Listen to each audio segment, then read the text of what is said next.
హైదరాబాద్లో ఏసీబీ వలకి అవినీతి తిమింగలం చిక్కింది. ఆదాయానికి మించిన ఆస్తుల కేసులో జలమండలి జీఎం కుమార్ ఇంట్లో సోదాలు నిర్వహించిన ఏసీబీ పెద్ద ఎత్తున అక్రమాస్తులను స్వాధీనం చేసుకుంది.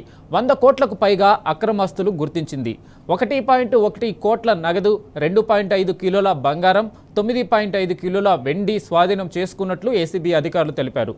హైదరాబాద్లో 3 ప్లాట్లు, 6 ఓపెన్ ప్లాట్స్ ఉన్నట్లు గుర్తించిన ఏసీబీ పలు ప్రాంతాల్లో 18 ఎకరాల భూమి ఉన్నట్లు గుర్తించింది.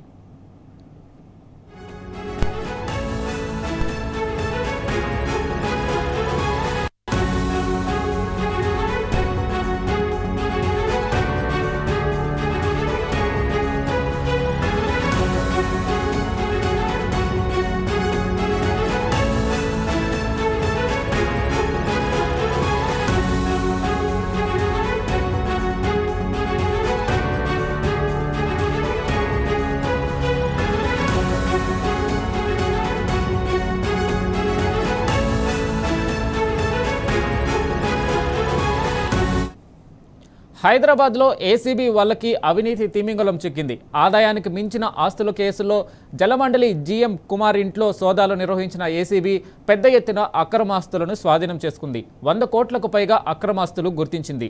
1.1 కోట్ల నగదు, 2.5 కిలోల బంగారం, 9.5 కిలోల వెండి స్వాధీనం చేసుకున్నట్లు ఏసీబీ అధికారులు తెలిపారు. హైదరాబాద్లో 3 ఫ్లాట్లు, 6 ఓపెన్ ఫ్లాట్స్ ఉన్నట్లు గుర్తించిన ఏసీబీ పలు ప్రాంతాల్లో 18 ఎకరాల భూమి ఉన్నట్టు గుర్తించింది.